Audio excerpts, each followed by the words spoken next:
got mail.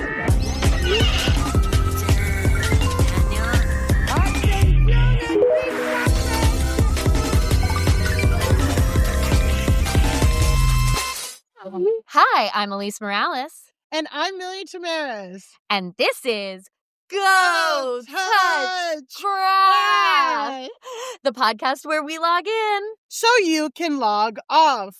Millie and I are two chronically online comedians, and on this pod, we break down the week in internet discourse, viral memes, TikTok trends, and niche influencer drama so that you can go do literally anything else.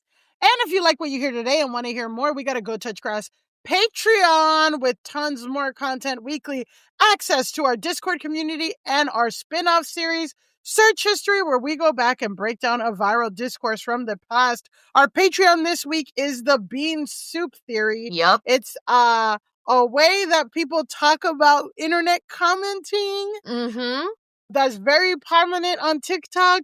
Although Elise and I kind of unpack it and we're like, is this a Gen Z thing? Is this a boomer thing? What's going on? Yeah, so if you have heard of bean soup theory and you want to know its origins, go listen to that. If you've never heard of bean soup theory and you want to know what the hell we're talking about, that is up on Patreon right now. And speaking of the Patreon, we are doing, for the holiday season, our first ever Patreon membership promotion as a way to send off the mostly shitty year of 2025. So right now you can use code BYE25, that's BYE 25, for 25% off your first month or first year of membership to the Go Touch Grass Patreon. That is huge. This sale is only lasting through 2025. So once the clock strikes midnight on December 31st and you kiss whoever you're going to kiss and toast whatever you're going to toast, there's no more sale. So again, that code is BYE25 on Patreon for 25% off your first month of exclusive bonus content, which, you know, it could be a good gift for the Grasshole in your life. Maybe someone needs to become more well-versed in these things so that they can log off. You can give it as a gift to them or to yourself. And also, just saying, right, Go Touch Grass. Two things about us. We are an anti-murder podcast. We do not endorse murder. Never. Another thing about us, we don't care who you kiss on midnight on the 31st, as long as they subscribe to our Patreon. So use code BYE25 for 25% off your first month or year. Mm-hmm. Speaking of gifts, don't forget to gift us with a 5-star rating and review. We love your reviews. We need more of them. But really, the best review you can do is to tell your friends. Tag us in a little story. We'll repost it. You know we're online. And as of this recording, we are 39 subscribers away from hitting our goal of 500 for monetizing our YouTube, guys. We need money. So we have full video episodes going up every weekend. So if you're not already subscribed there, why not head on over and check us out? Even if you don't like our faces, even if you don't want to see my great hair or our great outfits, which are always on point. Just subscribe and let it ride. That's what we say. Subscribe and let it ride. That's a good motto. Leave your pets. Don't leave your pets alone. Play our fucking shit. Right, exactly. I mean, that's literally what I do when I leave the house is I put our podcast on YouTube and let it ride. Yes. So my cat is in Grass Nation in a major way. She's well-versed. My cat is very online at this point. All right. Speaking of someone who is online with us virtually right now, we are so excited for today's amazing guest. She is a columnist, an editor, and the New York Times best-selling author of this month's Go Touch Grass book club pick, This American Ex-Wife. Please welcome into your ears, Lenz. Woo! Thank you so much for having me. And great pick for December. Everybody should go into the new year with a divorce. Even if you're not married, you should be divorced in the new year. Let me just endorse that immediately. I'll just say, right, you can't go into 2026 with a 2025 car model. You gotta go in with fresh merch. No. So, Liz, look, we loved your book so much, but for the listeners, can you give us a little background on your story and what made you want to write kind of like memoir and historical books. So just give us the broad strokes of the pen stroke. Yeah. Alicia wrote that. I'm kidding. I got no notes. Everything is perfect. Yeah. Back in 2016, big year for America, big year for Liz Lenz. Mm-hmm. I had gotten married in 2005 at 22. And I thought that, I mean, for the women in my family, that was like being a feminist, because I waited until college, you know, to get, or until I graduated for college. Yeah. So, I mean, I grew up in the middle of America. I grew up in Texas, very religious background. And even though I wasn't that religious when I got married, it was still just like, this is what you do to have a good life, right? You graduate from college, you get a job, you get married, you get a house. And this is what I thought like you needed to, and I'm a very type A girly, you know, so I want to check all the boxes. And I had checked all these boxes, and, you know, then I had 2 kids, a girl and a boy. You know? Wow. You really did it. What about a white picket fence? No white picket fences. They're very expensive to put up. Oh, wow. Okay. Yeah. Fencing is expensive. But even in Iowa. But you know, I wasn't happy. And I had put my dreams on hold for so long to follow my now ex-husband, spoiler, to his dream job, to have these children. And I was coming out, my youngest was finally old enough to go to daycare. And I was like, yes, now it's my time. Now it's my time. And I sold a book. It was like my dream to become an author. And I was like, here, let's go. But there was none of that support. You know, I had to, every time I had to leave for a research trip, I am a journalist, so I do a lot of research with my work. And it was like I was arranging the childcare. I was, you know, making sure his mom could maybe come help. I was making sure we had food in the freezer. And I was just like, this was not what I thought it was going to be. This was not what I was promised 50-50 was going to be. And then 2016 happened. And then I learned that my now ex-husband voted for Donald Trump. And then the wheels just came off. Yeah, good one, right? Nice. And cool. You can't trust a white guy. And I mean, you never know what they're doing when they get in that voting booth. Never know. But I'm just like, it's not even white guys anymore. No, it's everybody. I know. Our guys, Latino hermanos are doing this. Latinos, you gotta watch out with some black guys. I'm just saying, true. Like, and I'm a white woman, so listen. And 53% of you. I mean, come on. I'm not throwing a stone in this glass house. But all that happened, and I was just like, I felt like I was at the brink, and I remember having this conversation with my best friend Anna, where I was like, I am so unhappy, and I'm so unhappy, and she was like, your life is not a game of chicken. You don't have to wait for him to blink first. She's like, I've been your friend for so long. I'll keep being your friend no matter what, but you can leave. And that was the first time anybody had ever said to me, it's okay to go. And I'll say it took 9 months later. I came home one day from a research trip. There was like trash all over the floor. The house hadn't been picked up. I came home at midnight. I was going to have to be up at 4:30 a.m. with a baby and start it all over again. And something broke, and I broke, and I was just like this. I cannot do this anymore. But I am a writer. So, you know, it would be not wrong to assume that I was like, now I'll write a memoir about it. But I didn't think, I was deeply ashamed, you know, and I wasn't like getting divorced because I was like, no, I'm empowered. I just got divorced and I kept it real quiet. And I was deeply ashamed of this huge failure. We'd been married 12 years. And then 2020 happened. And then I saw how it wasn't just me that was dealing with this inequality. I wasn't just me who was breaking. It wasn't just, women from a religious background. It was all women, even the women who had married the quote unquote good liberal men, even those guys were still, locking themselves up in their little Zoom closets while their wives did the cooking and and the Zoom schooling and all this kind of stuff. And I was like, I think there's a big problem in America, and then all the advice was just like, well, marriage is hard, stick it out. And that made me want to scream, because hard for who? Mm-hmm. Yeah. And we teach women, oh, just tough it out. It'll be fine. You'll get to the end. It'll be happy. And I was like, what if I died? In the pandemic, we were all like, what if we died? And I died doing what? I died doing what? Like sacrificing myself on the crucifix of heterosexual marriage. Get real. And I didn't want that. And so I wrote this book, and it clearly has resonated with a lot of people. I'll say married and unmarried.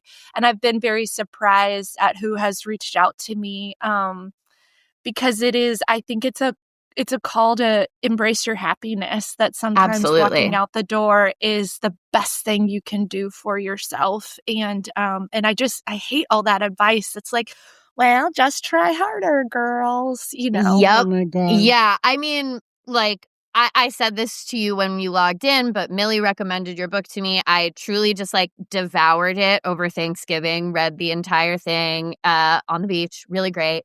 And there's so much that resonated with me, even though the circumstances of my marriage were different. I was 31 when I got married. I come from not a religious background, just East Coast progressive people or my parents. But even still, once my divorce was a fact and something that I knew that I was doing, I found myself running headfirst into all of these societal expectations and feelings and all of these things that I didn't even realize I was going to come up against, that you detail so beautifully in the book. I recently went on a date with a guy, and I'm very upfront about, I'm going through a divorce right now, I'm casual, whatever. And I mentioned it, and the guy was like, well, you don't even have to tell people that you got a divorce. You could just keep it to yourself. And I was like, no, but that's how guys navigate shit. I know. Their whole fucking life is not telling people shit. It was such an immediate ick that I was like, oh, I'm done. And I said, I was like, well, why would I? Do you think I should have to be ashamed about that? The way he said it, I was like, oh, you think that this is a bad thing that I did, and this date is over. Wait, was that the 27-year-old that talked to ChatGPT or no? No. This was the plumber. No, not the plumber. Yeah, I recently, had a minor romance with a plumber that came over to my apartment.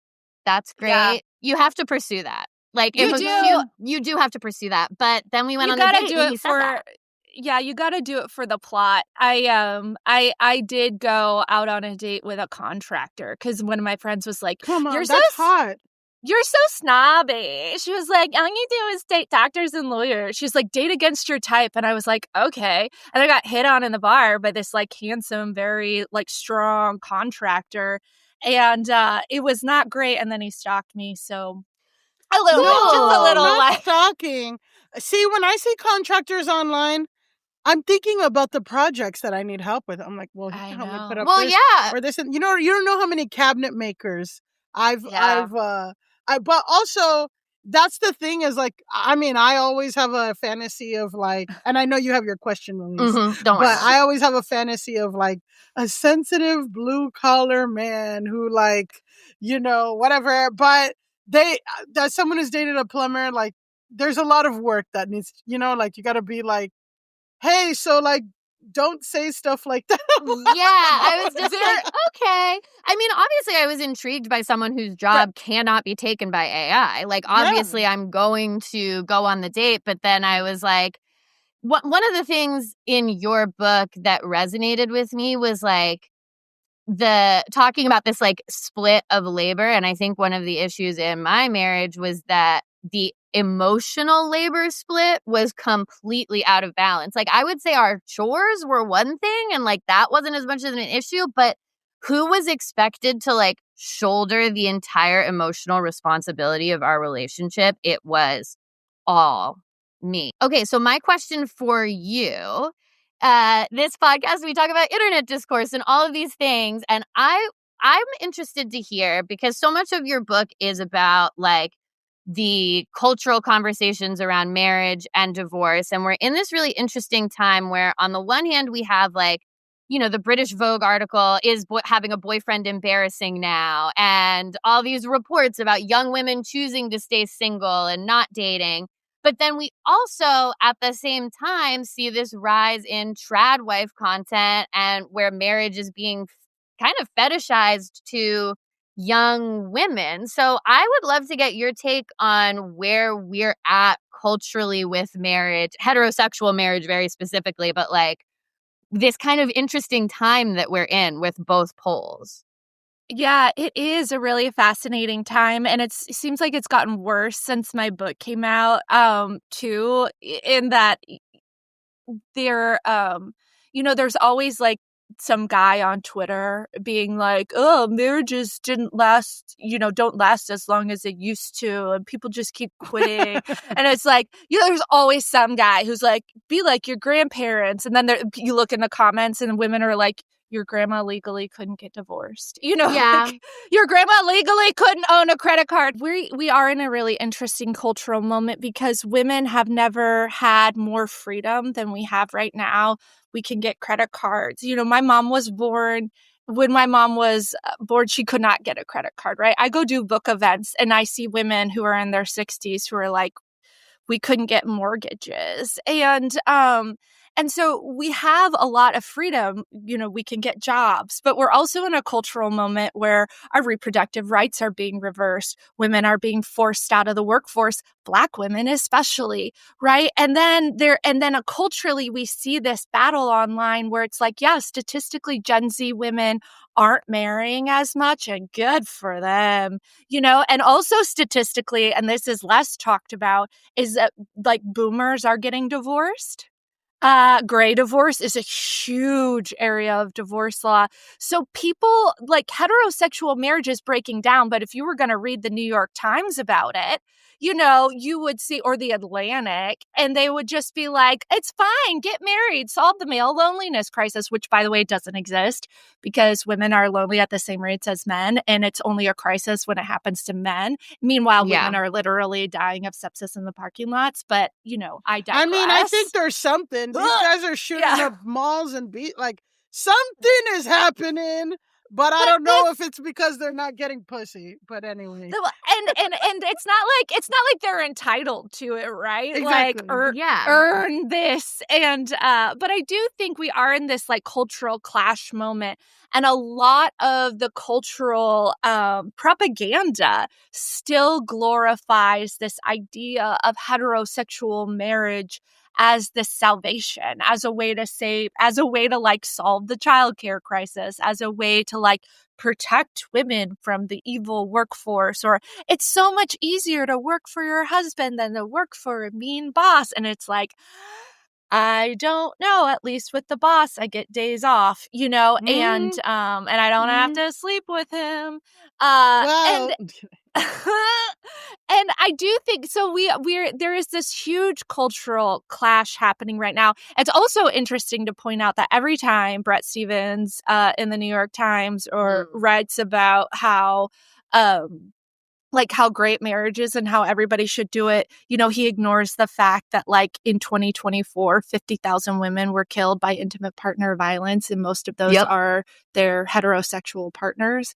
And it's just like, we are in this moment where women are realizing that the home is far more dangerous for us to be in than a dark, unlit street. And yet, and yet the propaganda continues to tell us to just ballerina farm it up and we'll be all right. And that's not right, and that's not true. And I think also too, with these, when we're talking about culture shifting, I mean, one, I read your book as an unmarried person.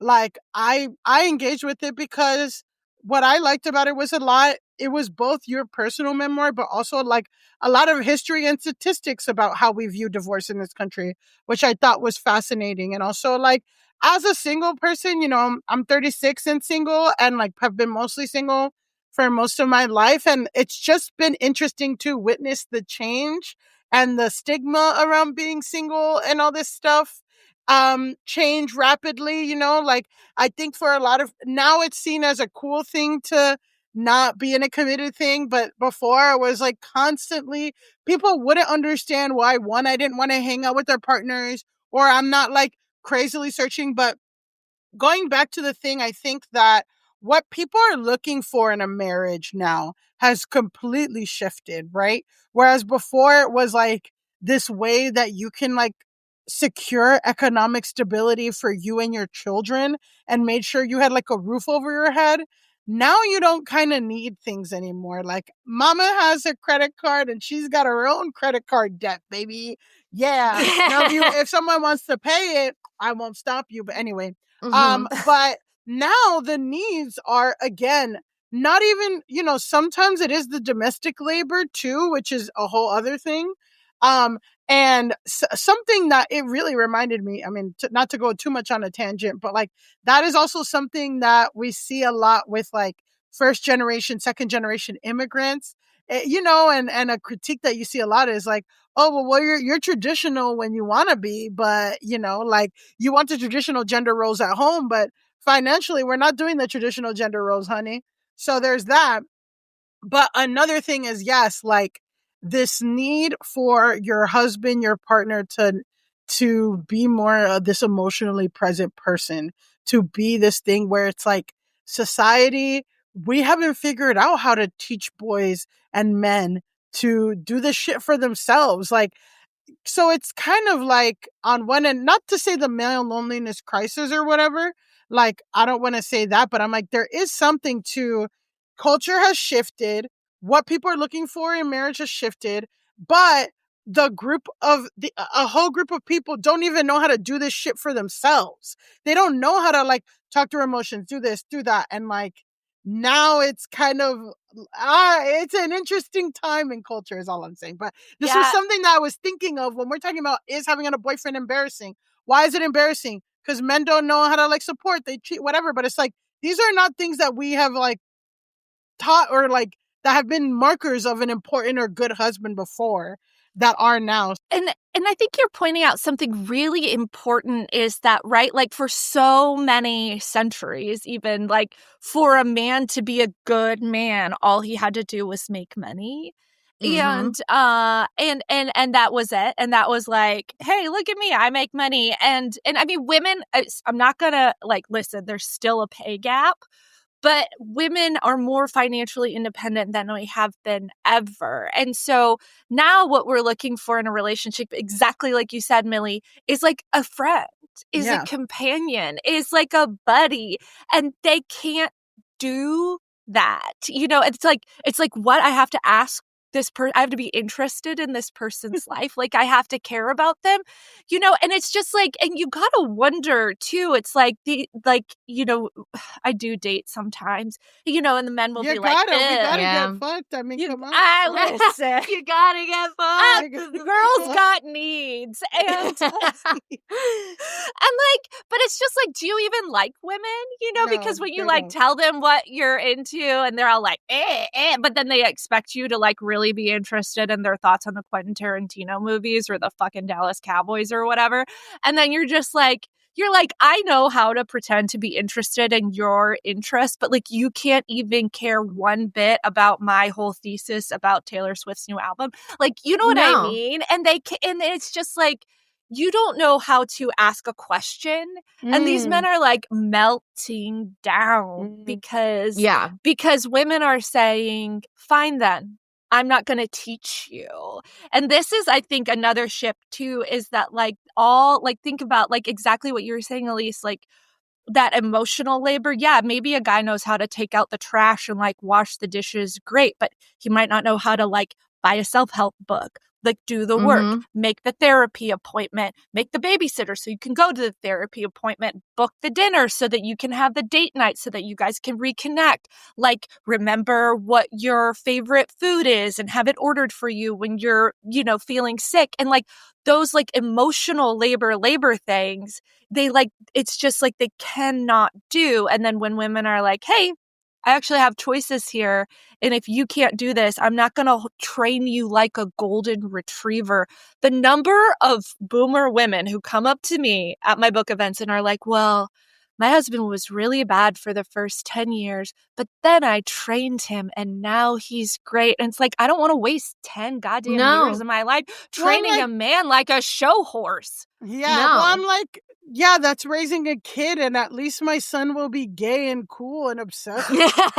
Like, if you raise that guy for 10 years, then I'm like, that the other kind of trap is like, they fucking resent you too. So it's like, yeah, they resent you for teaching that this and that. So it's like, you can't win. This discussion is leading us perfectly into the two discourses that I have for the top of the show. We're talking financial stability, planning, marital expectations. We're going to get into all of it. So first, I have a kind of mini discourse for you. So Liz, the discourse is our segment on the show where we talk about something that everybody is chattering about online. So I wanted to start out by putting a question to you.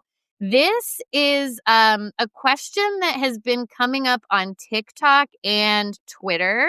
What's your relationship? Can I ask what your relationship is with TikTok and Twitter, Liz? Well, I was OG on Twitter because I am a woman of a certain age. Yep. And so I was like on Twitter when it became a thing. And I just, much to my children's horror, I am now on the TikTok. And I gotta say, I have a very good, very popular video about divorcing.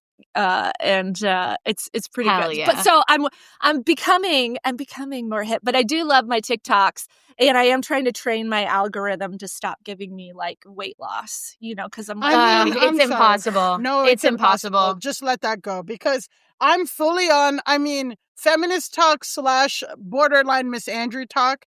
And I'm still getting Ozempic, some shit. So yeah. Oh, and I tell it, please don't advertise Ozempic to me. Please stop. And it still gets in there. Whatever. I get like shitty. I'll get all the appliances I get on TikTok. Yeah. Well, I'm in the TikTok shop for sure. Okay. Yeah. But speaking of buying power, this is a question that has been, like I said, brewing on TikTok and Twitter. The question is, would you rather take a $120,000 a year remote job or do the same job for $240,000 a year, but it requires you to be in person 4 days a week?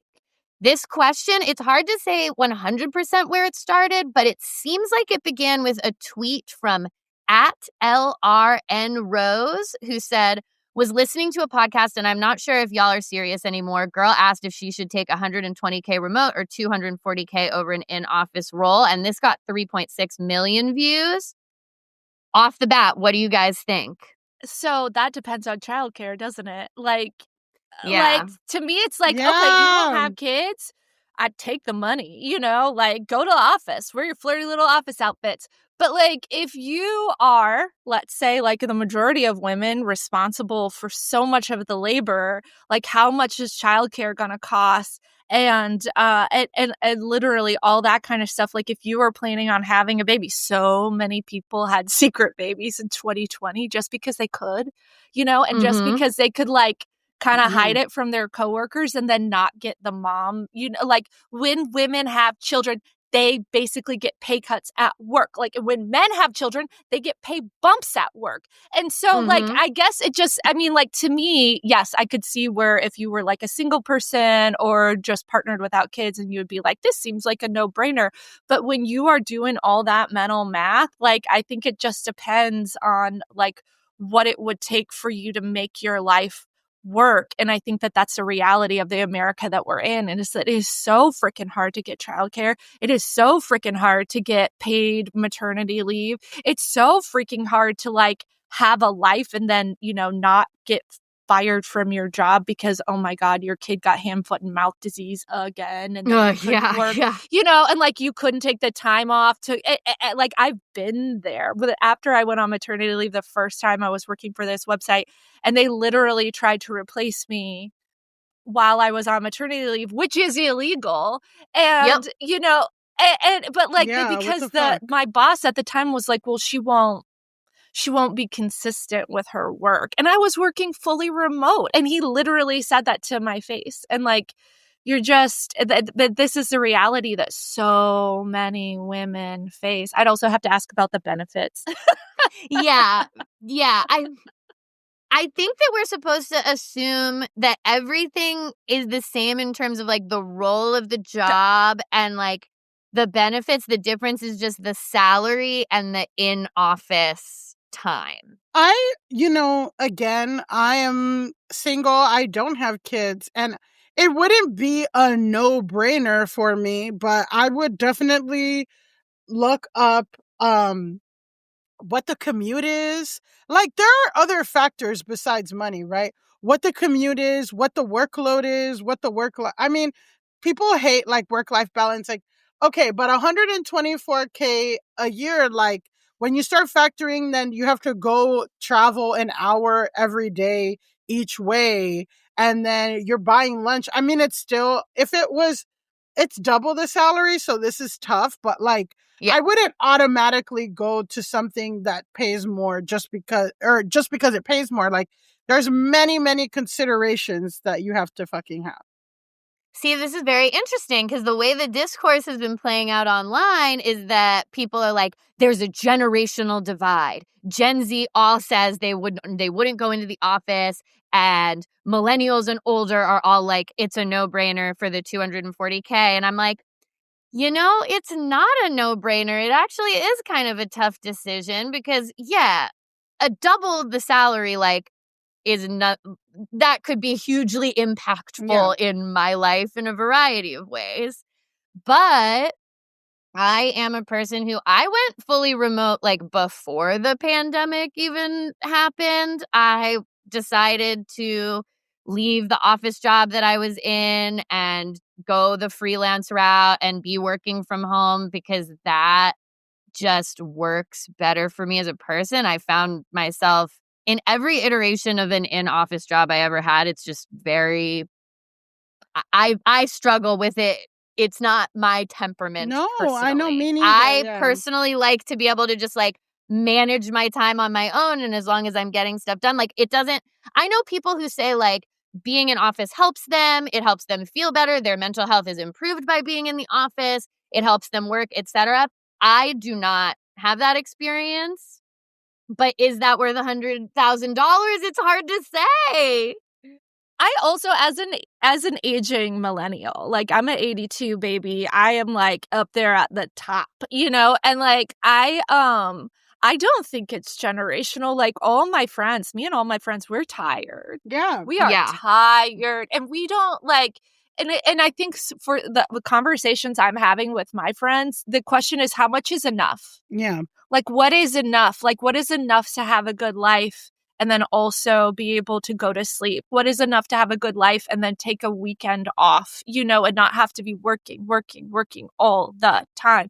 Because so many of us, like millennial, you know, women pre 2016, pre Hillary Clinton, we were like, we're going to have it all. We're going to work. Having it all is and then and then it's like we just kept slamming our heads on the glass ceiling, and now we're a little concussed and tired, and we're just like, you know what? Like maybe if the $125K it was enough to have a good life, then what else do you need? You know, I don't buy that it's a generational thing. And also I love that if it is, like, I love that Gen Z is like, you couldn't pay me to give up my soul, and God bless Gen Z.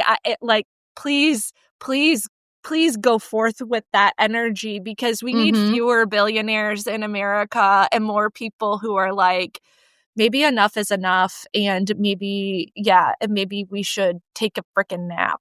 I saw this tweet. There's very few times that a tweet like really Well, there's tweets recently that are like still moving culture and stuff, but I saw this a few days ago and this really shook me into like understanding again the affordability crisis and also how younger people deal with money. So engage me for a little bit before we move on to our next topic. But so somebody posted, this is a response to a tweet of like, can someone explain to me where kids are getting the money to live a DoorDash lifestyle? I can't figure it out.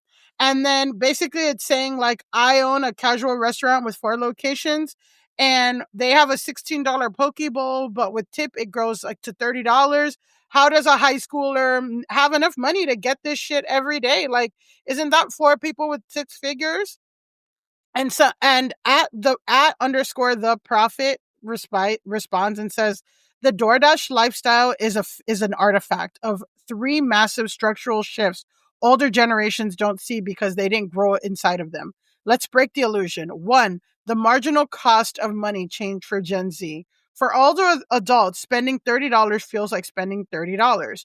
For kids today, the psychological cost is closer to, quote, 3 microtransactions worth of friction because their financial environment is built on 1 bullet point instant digital payments, another one low commitment gig incomes, another one parents transferring money fluidly, side hustles paid in irregular small bursts, stimulus era normalization of cash flow volatility.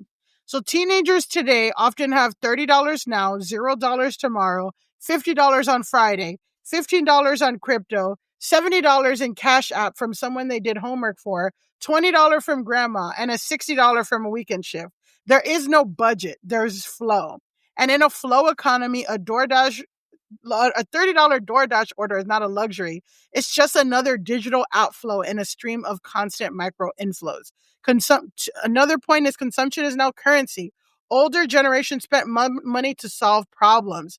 Gen Z spends money to signal identity, reduce friction, and avoid emotional drag. DoorDash is not about food. It's about eliminating effort, eliminating planning, eliminating discomfort, eliminating logistics, eliminating decision fatigue. This generation pays premium to remove negative psychic load. Food delivery is an anxiety management subscription. They learned this from Amazon Prime, Uber, TikTok, dopamine tuning, frictionless apps, the collapse of effort-based value signals. Convenience is now the default baseline. The middle class collapse, but the lifestyle costs decoupled from income.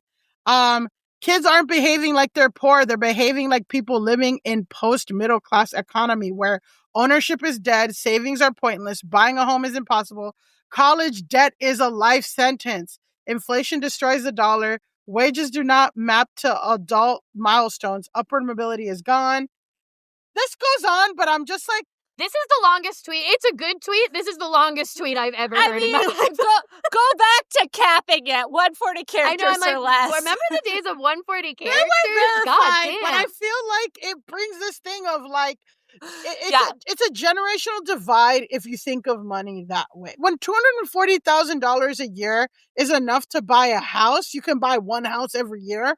Duh, it's a no-brainer. $240,000, bitch, you can't even get a 1-bedroom apartment in a major city.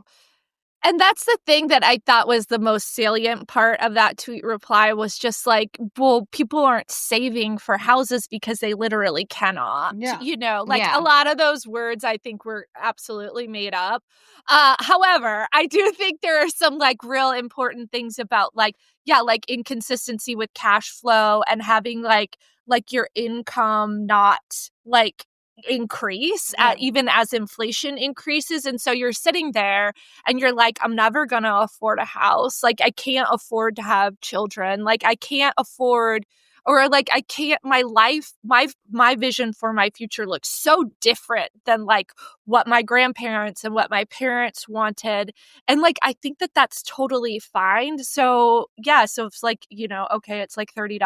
I also feel like too, it's just like such a generational gripe to be like, that kids these days. Cause like, listen, like I'm old enough to remember how I was told that millennials were giant sluts with our hookup culture and that we were all going to just be like these huge problematic whores. And I am. But, but now it's like the panic is like Gen Z is not slutty enough. And it's like, pick a lane. Pick a lane. Truly. And then it's like, they're spending their money on this. They're not spending any money. And they don't. And it's like, it's millennials, we were spending our money on avocado toast, if you recall. Right. So, it's like, whatever, just shut up and order your little bowls and be happy and leave people the hell alone. And also, if you're complaining about Gen Z, then you are old and you should just, I don't know, like crawl into a little hole. And I do always try to remind myself, like when we're doing Gen Z discourse, which we often have to do on here, is I want to try to I try to work hard to steer clear of the like weird tone that we as millennials always had to deal with, and like not trying to always panic about what the generation below me is up to, while also, noticing certain shifts in mentality and this and that. Great. So, okay. Yeah. We solved it. The answer to the question is it depends. Always. When in doubt, it depends. But so this next discourse that I wanted to move us on to, this is a marriage-related discourse that popped up, and I said, amazing, we have Liz on the show. This is going to be perfect. And this is a discourse that comes from probably one of the most discourse-inducing spaces online, the Am I the Asshole Reddit. This is an Am I the Asshole post. It was posted 8 days ago by user infamousgur2034. And it is a question that it just really popped off. This post now has 5.6 thousand upvotes. It made it onto the r/popular page. It has 6,000 comments. And like in Reddit terms, this is huge. This is viral for Reddit. We always have to think about like a TikTok with 5,000 likes. That's not viral. But a Reddit with 5,000 upvotes, 6,000 comments, that's viral, baby. So I'm going to read this question posted 8 days ago. Am I the asshole for refusing to follow my wife's bathroom habits and calling her disgusting? Yes. Okay. Yeah, we'll see. I'm looking ahead. See what you said? I don't know. My wife and I recently got married and moved in together. She has a bathroom habit that really irks me. She likes to leave pee in the toilet and not flush each time to, quote, conserve water. She learned it from her mom. I got tired of walking into the bathroom and it always smelling like piss. And she did it while on her period, so I got fed up and called her disgusting and told her, I don't care about saving a penny on a gallon of water. You're disgusting. You need to start flushing every time. She got quiet and went into the room, and now she's not speaking to me. I can't help but feel like I did something wrong. But looking back, I feel I was justified. Am I the asshole for calling my wife disgusting for leaving pee and period blood in the toilet to conserve water and demanding she flush every time? And then we have an edit. This was not the first time I had addressed it. I had discussions with her previously asking her to flush the toilet. The period was the straw that broke the camel's back. Initial reactions.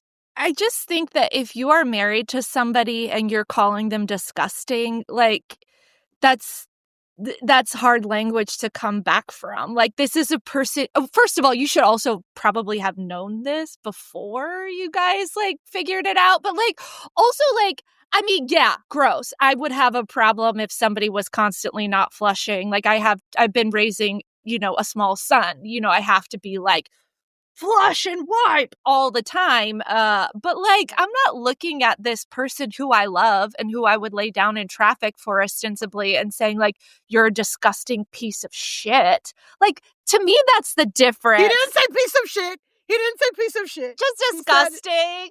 I just feel like if he's like, I don't know, I don't buy it. I think he was meaner. And like, I just like, if that, I mean, yes, it is annoying behavior. Absolutely. But there are like, where we were talking, this goes back to what we were talking about before with like emotional labor. There are ways to have this conversation. There are ways to solve this problem. There are ways to like come together and like, and this, if this is this problem, then this person should be like, okay, like, I don't know, reaching out with like their friends and gathering advice and talking to a therapist. How can I have this conversation in a constructive way? Like, that is like any relationship, you have friction. And so how am I going to solve this friction without calling the person who I love and have said I am like bound to for life disgusting? Like, don't call her disgusting. Okay, Millie, it seems like you disagree. Go for it, Millie.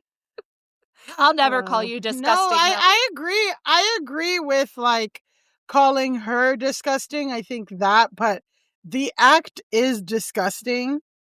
To me, it is a big pet peeve to me. You know, the period blood thing is tough because like, are we stigmatizing menstruation? No, whatever. But dog, that's fucking nasty. I feel like if my man wasn't flushing the toilet and I said that's fucking nasty or that's disgusting, like, that doesn't mean, like, to me, I'm just like, I love people that have disgusting habits. Yeah. Like, you know, it's not mutually exclusive for me to say, to call your behavior disgusting or call something disgusting and call them disgusting.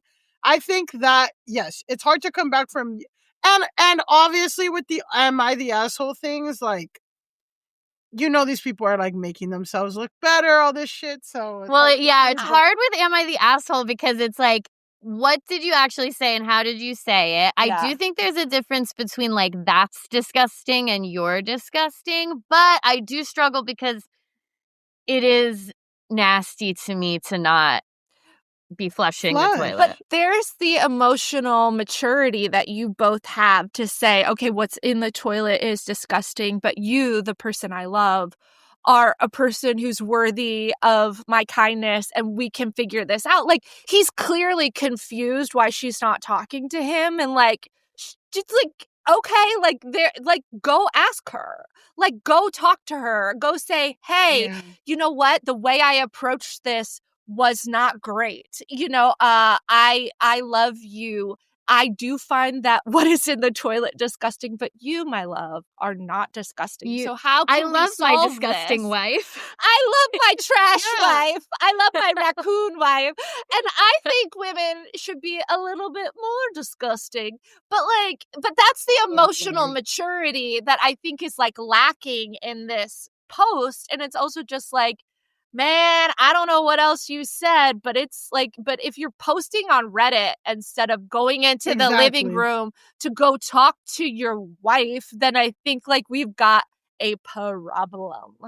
Yeah. So, okay. I will say that he was roundly voted the asshole on Reddit. Like, very, very, I really didn't find many comments in his favor at all. So here are some of the top comments from Colonel Time. It says, keep calling her disgusting and you won't have to worry about it much longer. That's for sure. Then Nomad2284 said, congratulations, you're the asshole. No, this comment's crazy. I grew up in a water-starved area and I didn't have a toilet until...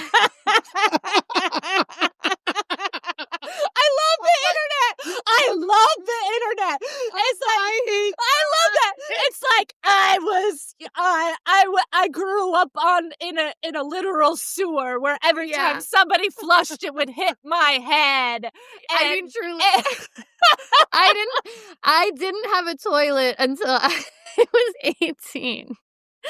We couldn't flush. We had to close the outhouse door to keep the flies down. Stop it! That's disgusting.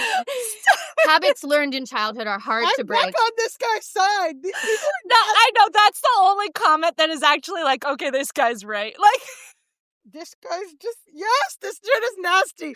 You have evoked the people who didn't grow up with a toilet until they're 18. Also, that dog.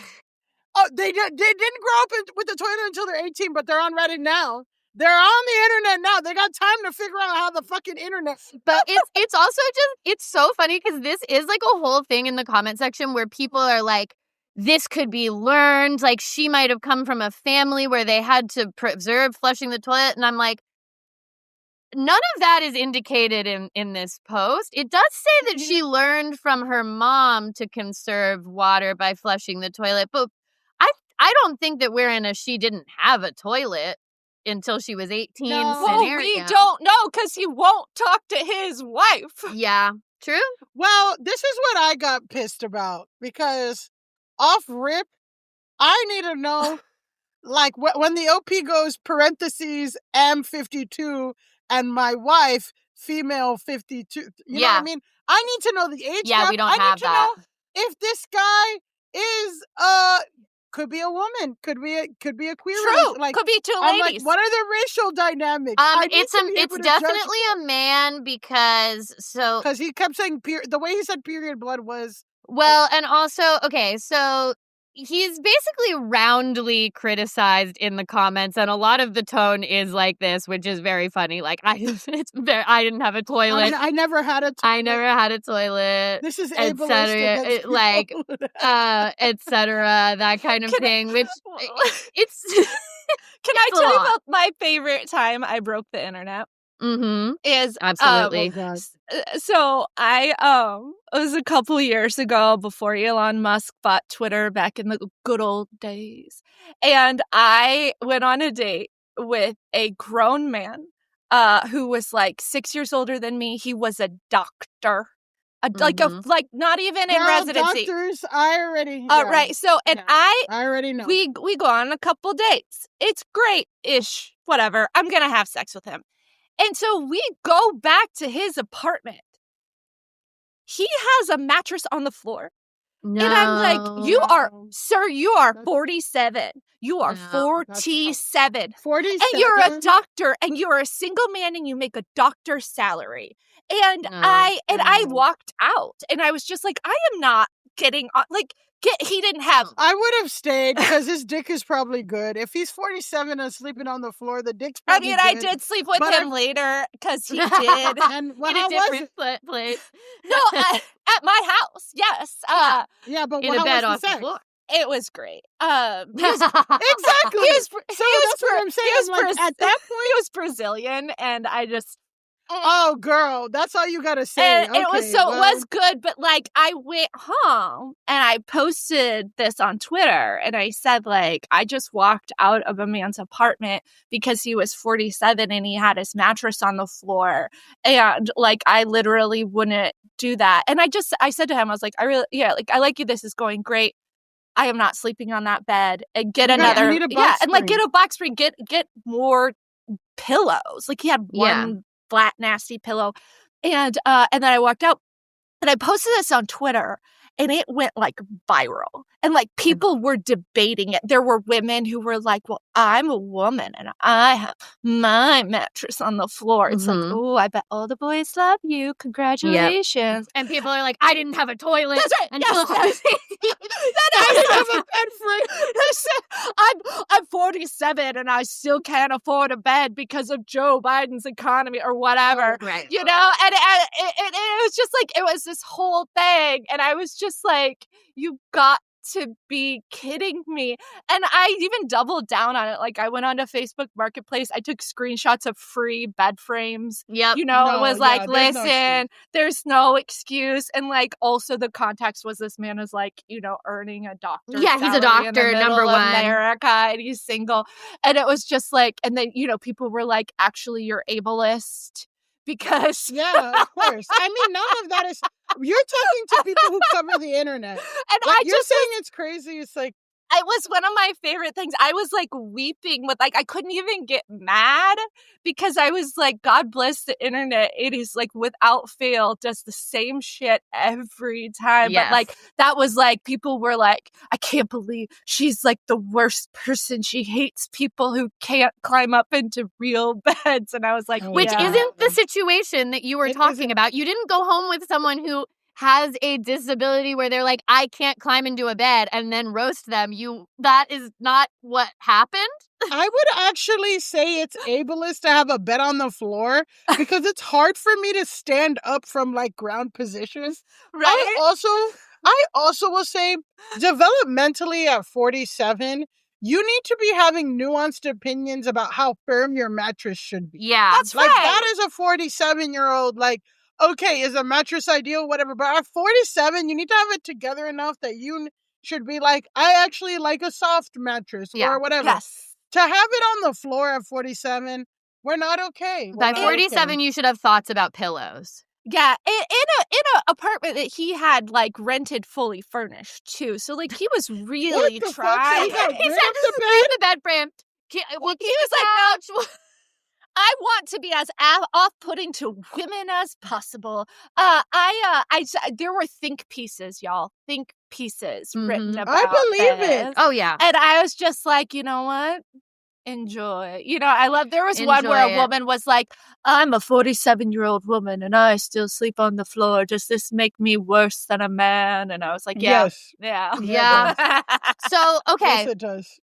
Speaking of, just letting it ride. So I think one of the things that may have contributed to this kind of unanimous, you are the asshole for infamous Gore 2034, is that he was getting into it in the comments. And that is a big no-no in the am I the asshole etiquette world. You are supposed to accept the judgment of the sub in this case.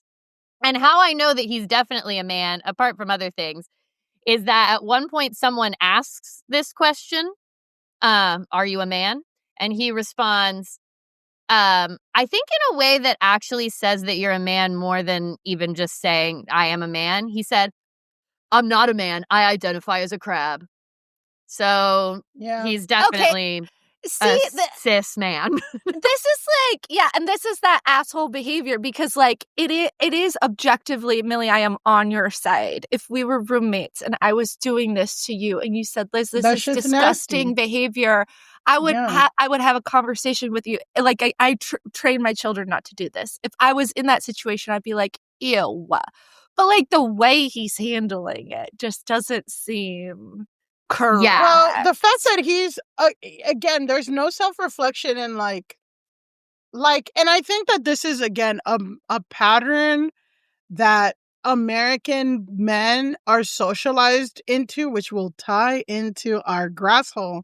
But it's just like, if the facts are in my favor, if I'm correct, then that's it. That there doesn't matter the approach. It doesn't matter what I'm doing. It doesn't matter. All these other facts don't care about your feelings, kind of stupid, like a brutish mentality of like, well, I think it's nasty and it is nasty. So it doesn't matter how I said it, when it's just like, there's so much more to the world.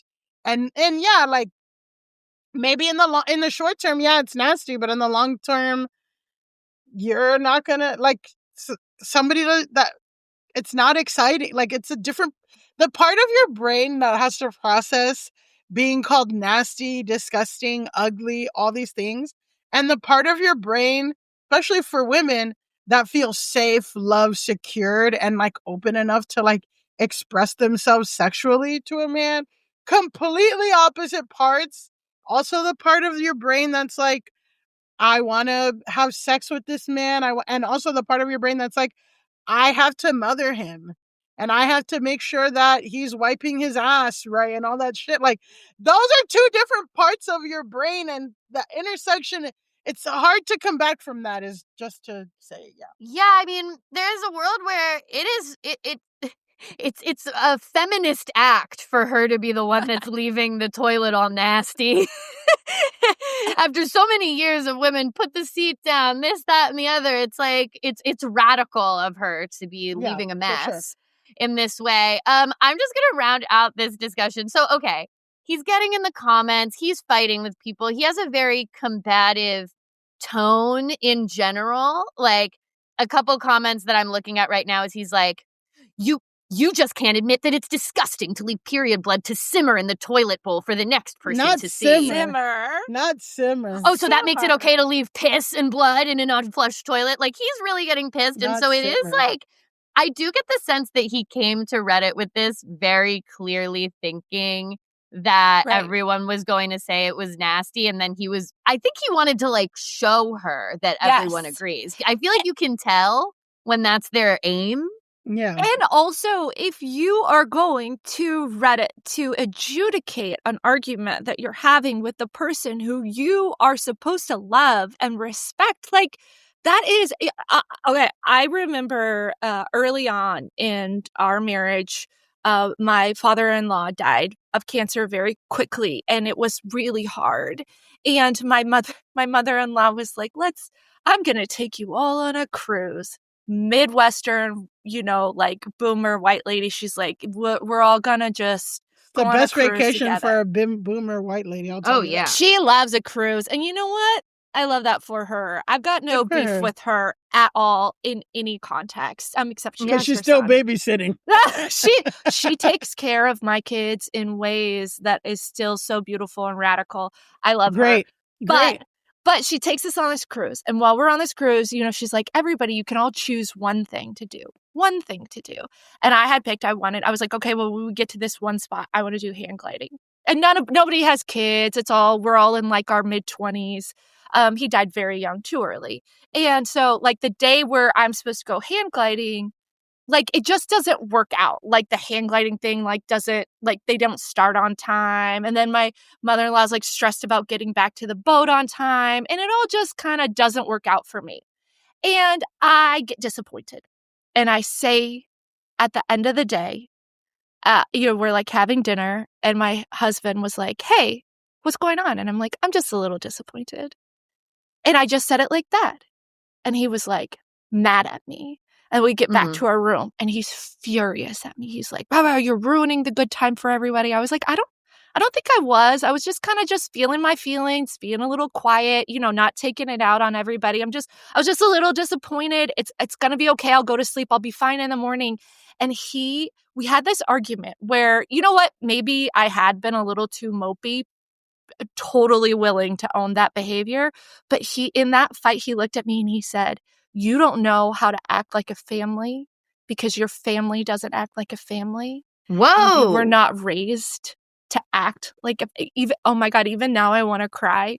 It was the meanest thing anybody had ever said to me. And you think, and it was so, even now, listen, that happened in 2007. Even now it hurts my feelings. Yeah. I'm like, was he like, I can't believe that you want to get a divorce. What happened? Yeah, it came out of nowhere. He's still surprised. We've been divorced 8 years. He's still surprised. But I remember saying to him even 2 weeks later, that is such a mean thing to say. And it's hard to come back from. It is hard, like Millie, what you were saying, it's hard to want to have sex with this person, even if he's like, I'm sorry. It's like, you just said the cruelest thing in the context of my life. Yeah, you said my family is doesn't know how to be a family. And it's just even if which I could was be true, wrong, but that's why it hurts, right? That's why it hurts. And so I it was just even if I had been being the asshole, that what you said in that moment was so cruel, and it is the person that you love. And it's just why are we treating people like this? You know what I mean? You want a future with this person, and then you're out there saying things that hurt them to their core. You're just and then he's doubling down, and it even if my ex had been right, I was being a little too mopey or whatever, does that justify the cruel language? And it most certainly does not. And you're just, and you know what? But it's your ex. He had to learn, because I'm he was probably the only one on that boat not getting laid that night, and it's because how you gonna you're in a little small ass cabin and you're gonna tell me that I don't know how to have a family? We're not fucking. His brother and sister-in-law did get pregnant on that cruise, and we certainly did exactly not. Because the brother wasn't before they were going in that. You're not a good family. Yeah, in a little tight 2 by 10 room where what else is there to do because the TV don't work? You're going to tell me I don't have a family? Yeah, you're not getting laid. This is the point about the asshole thing. It's yes, it is gross. She is doing gross things. But if you're going to look at the person you love and say cruel, mean things and then be shocked when they're hurt, you do not deserve a relationship. And it is not our job to fix you. Okay, so let's go down the line and then we'll move to our final segment. Is he the asshole? I am going to say he is the asshole, but I do think that she should flush the toilet. Yeah. I think that's where I'm going to come down. The act is nasty. I could give him grace, but him doubling down, him coming to Reddit, period, no pun intended. Well, whatever, but yeah, it's tough. It's tough defending a man. She needs to go get some therapy for that scarcity mindset that she's got going on. Clearly she's got to work through some stuff, but girl, you're not disgusting. You are worthy of love. Even though your period blood is simmering, it happens. Even though your period blood is simmering. Simmering. A boiling toilet water. Disgusting. All right. Well, speaking of boiling toilet water and Trumpian behavior, we go on to our next and final segment, Grasshole of the Week. This is our segment of the show where we select one person who needs to log off the most, more than anyone else. And today's situation, I just feel like it don't get more Connecticut than this conversation. Liz, Elise, or I'm going to ask Liz because I know Elise has heard about this. Liz, have you heard of the Solidcore drama? No. Okay. I'm excited.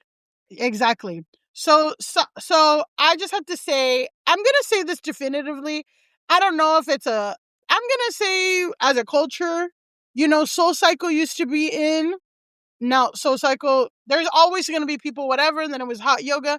Reformer Pilates is in right now. It's all about Reformer Pilates.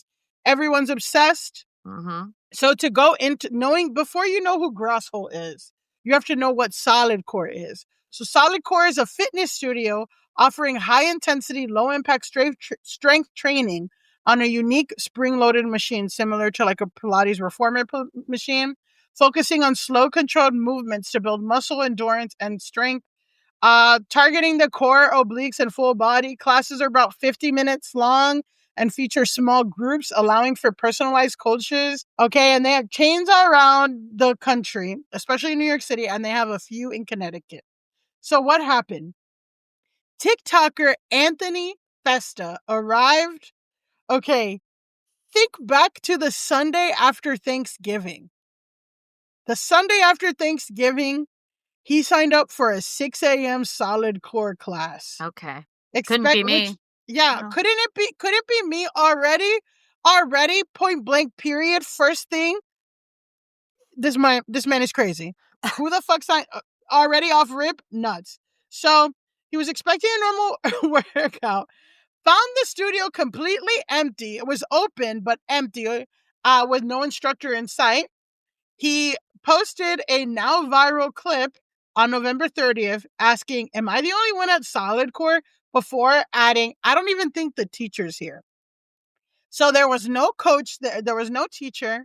So Festa decided to start the class himself and said, like, you snooze, you lose. I was here on time. I'm doing my class. He knows how to work all the machines. So he basically does a self-instructed Reformer Pilates class. In the video, he reveals that he's been a member for 6 years. He's had a 51-week streak. So he's been going 51 weeks in a row. I know and this he guy. has told yes. This is like psycho workout guy. Yes. Yes. So 1,015 classes that he's taken. So he's taken over 1,050-minute classes. As somebody commented, at this point, they should offer you your own private classes. Just another thing about Solidcore, each class ranges about $40 to $50 a class, and unlimited monthly memberships are about $200 to $400. I would say it's closer to $400, maybe not $400 because Connecticut is outside of New York City, and outside is a little cheaper, but it's a lot. So thoughts on Anthony so far? He kind of made a thing. Oh, halfway through the video, the instructor shows up. It's really funny because she shows up towards the end of the class and she puts the mic and teaches the class, and it's like a funny video. So far, how are you guys feeling about this guy? Solidcore in general, the teacher not showing up. Was he what was his attitude? Was he pissed, or was he just whatever? Like, what was his approach to this is my one follow-up question before I give a verdict. I think he's like, nobody showed up, so I'm going to do it myself. You snooze, you lose. I've done this so many times. Like, this is like crazy, but I don't give a fuck. I paid my money. I'm going to still do it. So it was neither like, it wasn't like at Solidcore, you fucking suck. It was just like, look at what happened at Solidcore. I'm still going to do my class. So that's the tone for this first video. Okay. I definitely with like and I'm trying to not get ahead of myself because this is a drama that I have been following. So I'm trying to like put myself in the time of learning various pieces of information. I think he's allowed to post that the teacher didn't show up and make a video and whatever. Like, you know, as long as it's not like he's not like doxing the teacher, like coming at someone too aggressively. I think at first, yeah, you can post. I don't really understand being at a 6 a.m. Solidcore class. Like that mentality is not one that I live in. No, 6 a.m. Sunday Solidcore class the Sunday after Thanksgiving. Yeah, that's just not who I am personally, but Liz, I would you? Make the video. Okay. Are you 6 a.m. Solidcore? Are you not flushing your period blood? It's simmering right now, Millie. It's getting nice and it's getting nice and warm for you. Listen, I gotta say, like, I am mentally ill, as we all are. And one of the ways that I do, I understand a fitness cult is what I'm trying to say. Like, Solidcore hasn't made it to Iowa yet, but like I've done bar for a long time. Like I did Orange Theory for a really long time. The only thing that got me out of that cult was a literal pandemic where I was like, oh, maybe that was a lot of money and a little insane. And all my friends were like, you think, you psychopath? And so, like, I understand this mindset. I understand this guy. Like, I know this man. I know exactly what he looks like. He's, like, late 40s, early 50s, something like that. He's, like, mindset guy. He's, like, you know, like mid to top tier in his field. He's like biking all the time. He runs marathons. This man boils his chicken every weekend to prep it for his sad sack, you know, male like lunches. He's the same thing every day. I dated this man before, you know, he's like up at 4 a.m., run 10 miles, get to his law job. This guy sucks in bed. But this is what, yes. And like, so, like, that's why he's doing all that. But yes, exactly. But I understand this man. And it's like, but also you show up to a class, and I also understand too that like if you don't show up to those things, they charge you anyway because like that's how they get you to go. You know, it's like, oh, you didn't show up, so you still have to pay and whatever. So like I kind of can understand where he might have been like, well, I'm gonna do it myself because that's this kind of guy. However, like, dude, you could just go get a sandwich. Like, you know what I mean? Like, go get a little Starbucks. Like, you were given a gift. Come back in a little bit because, like, there's also, like, this is a studio. They have liability issues, you know, like, surely, Liz. If you jump in and start using the machines and you're not, like, signed out to, like, be, you know, like, surely there's some sort of, like, legal liability. I'm a lawyer's daughter as well. So, you know, and so it's like this guy had the opportunity to just chill the fuck out. And he didn't. And so, like, it feels kind of neutral at this point. But also, I can understand why they might be pissed that he's filming himself using their equipment because that's, like, a liability issue for insurance. Liz, wow. But that's my early take, and I know nothing about this. But also, I'm not going to defend a man in the court of law, so. Well, you've commented on so much. You said so much. And we just got started, baby. So I would love to hear your... So we're going to hear... He has posted this video, which is called... The caption is The Fallout from My Solidcore Video. we're just going to watch like probably the first like 2.5 minutes because I want to see I just want to hear your thoughts. We're going to go in cold because this is quite something. Oh God. Oh, he's younger than I thought. But the man that you described, like, I know who that man is. And I know who that man is. He is also at 6 a.m. Solidcore. Guy. He is a young but this gay is guy. a ripped gay guy. This is different varietal. This is his dad. I described his father. Okay. Yes. This is the son. Hi, guys.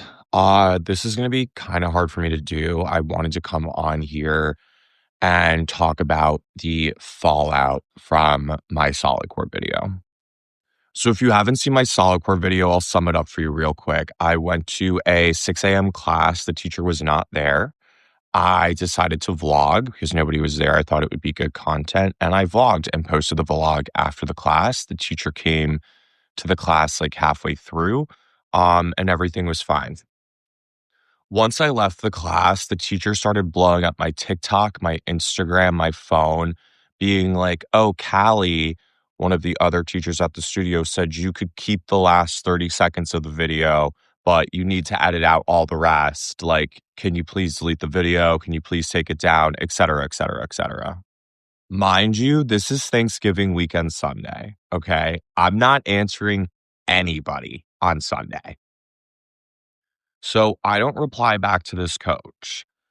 I get a phone call from my best friend who also goes to Solidcore, who joined because of me, and he's friends with this other coach, Callie. He calls me. He's like, you need to take down this video. Callie just called me freaking out. She's saying she's going to lose her job. Jaden's going to lose her job. Wynn's going to get in trouble. The studio's going to be flagged. It's going to affect us. You're going to lose your membership. It's going to be a whole thing. You need to take this video down. I literally just hang up on him. I'm like, I can't even deal with this right now. It's Thanksgiving. Like, I cannot. Okay, now it's Thanksgiving for this guy. So I said to him, I said, you know what? Since when are you Solidcore's PR? Like, I didn't realize you were on Solidcore's payroll. If there's an issue, Wynn can call me and let me know. So 10 minutes later, Wynn calls me. I don't pick up either of her calls. And, you know, sometimes somebody leaves you like a ghost voicemail. Wynn is like the regional like manager or whatever.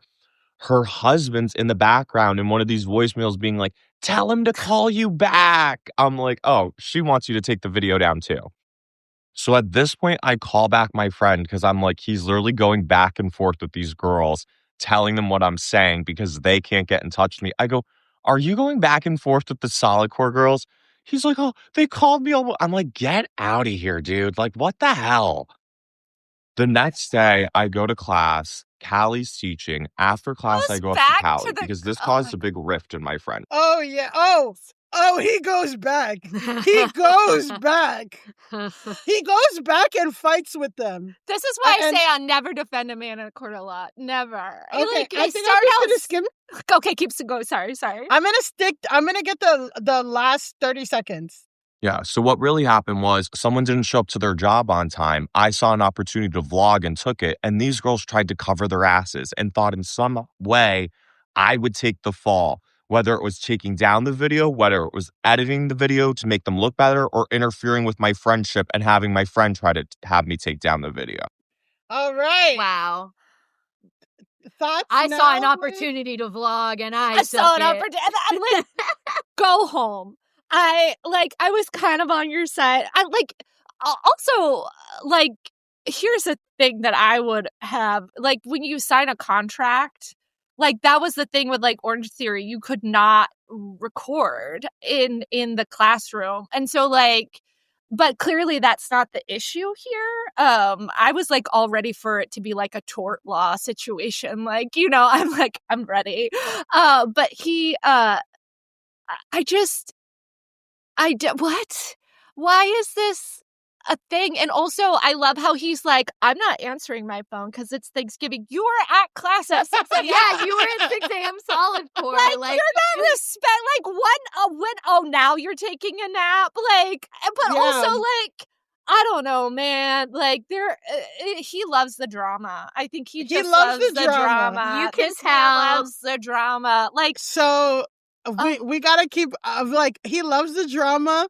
I want to show you this next video because this video he posted the day after the video that okay.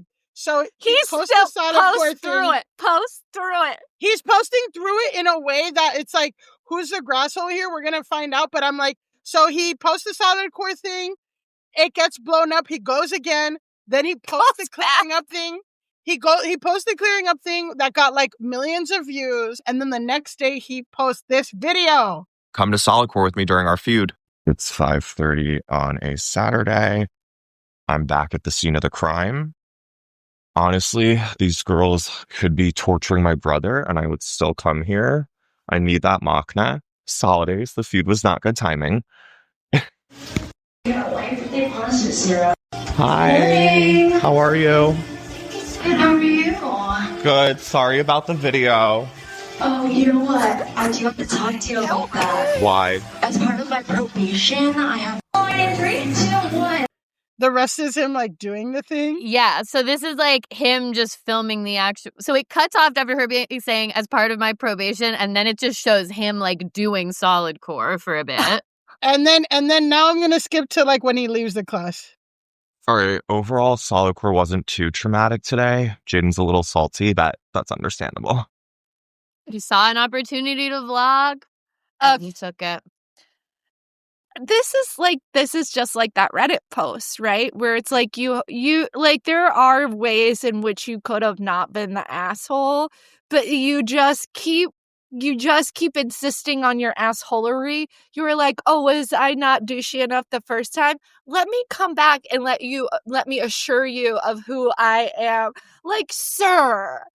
And also, like, he's like, I don't know. They all seem kind of douchey, but it's just like, you keep coming back and you keep filming it. And like, also, what is the Solidcore contract? Like, if I need to become a lawyer for Solidcore right now and just be like, listen, it's in your contract, stop like videotaping in the classes. Like, what the hell is happening? And also, like, if I'm working out, if I'm just like another Connecticut skinny lady who just wants, ripped abs because she doesn't love her husband and, has nothing else to do with their life. Great reason to have it gripped abs. Yeah, listen.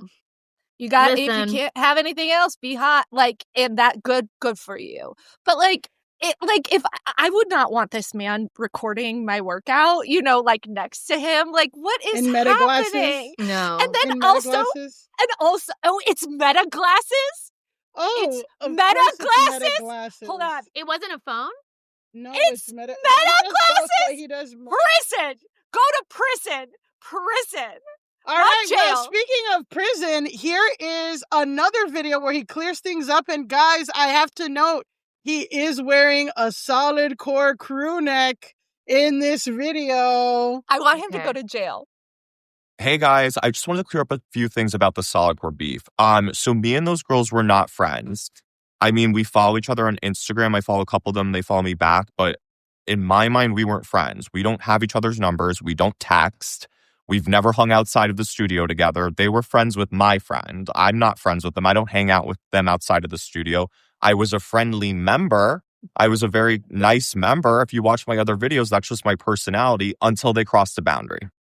And as far as the Reddit thread, I don't even want to give it life. It's so hilarious. You have to ask yourself. Oh, so what happens is this goes so viral. The last video had 3 million views. Mm-hmm. This whole situation goes so viral. There's several Reddit threads of him.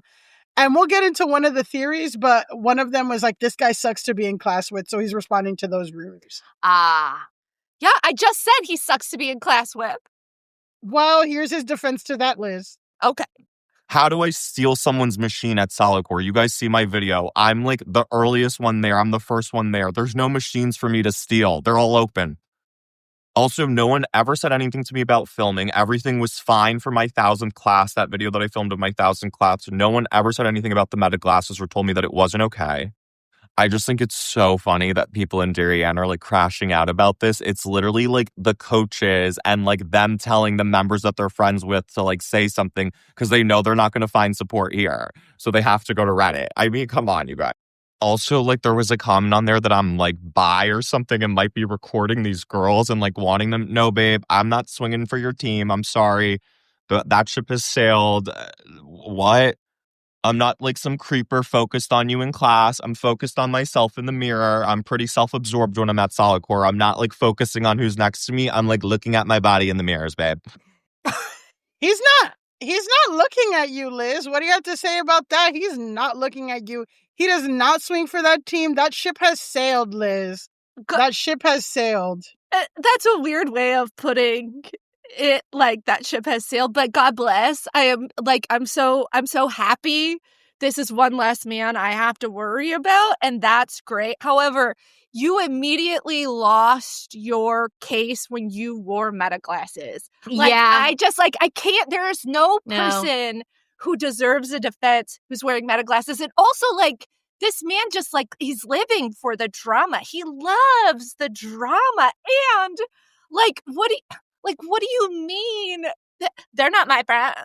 Like, they're not my friends. They're not my friends. Mm-hmm. Like, okay, I know. We know.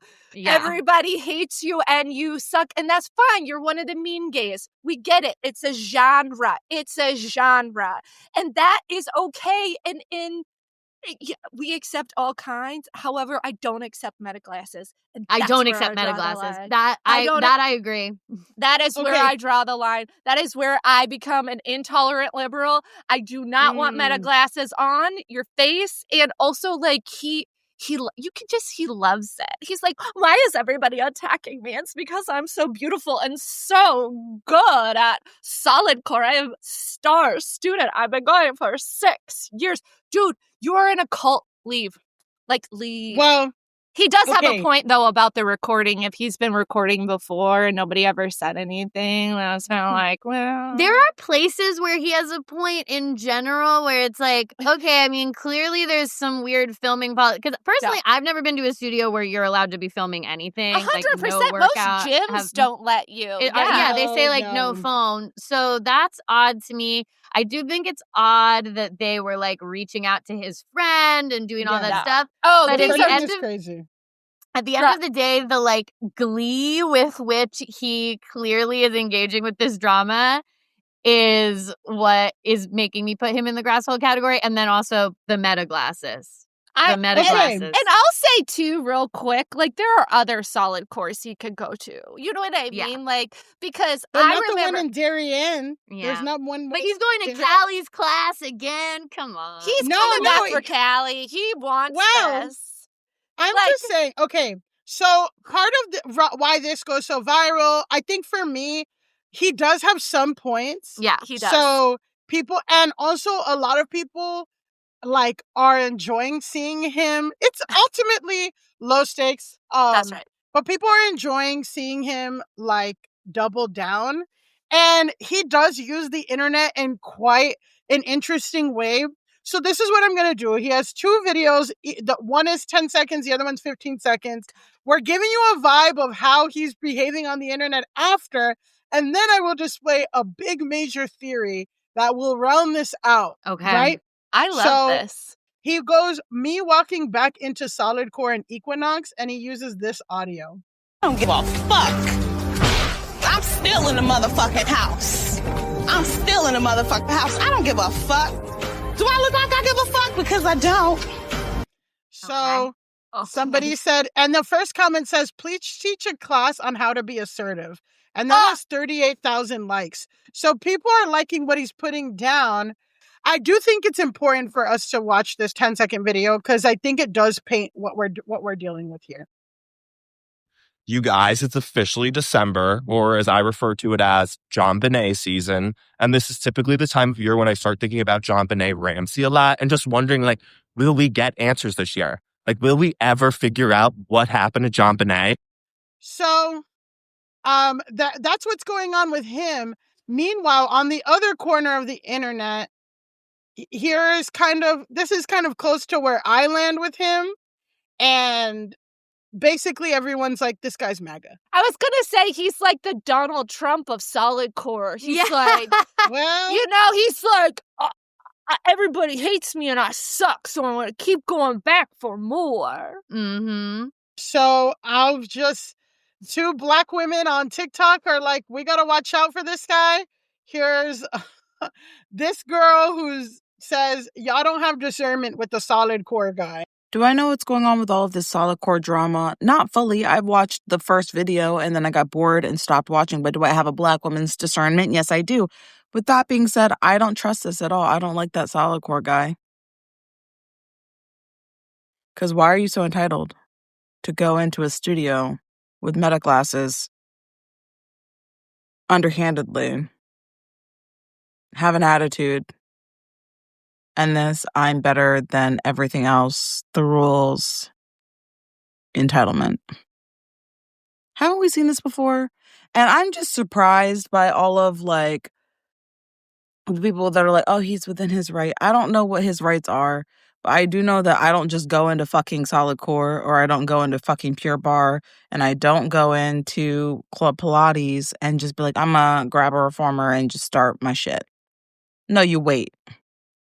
And even if that class is canceled, you don't just do the thing. You go through the proper channels and get your refund that way. I think a lot of you are forgetting Kuth. So that's one. And then we got this girl who says, that man is MAGA. I love the girl that left the comment.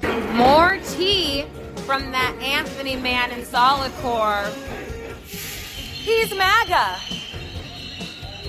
He's MAGA. Yes, it does matter. It does matter. And not in my video, a Black girl was like, see, if I did this, I didn't get the comment at first because I hadn't seen the video.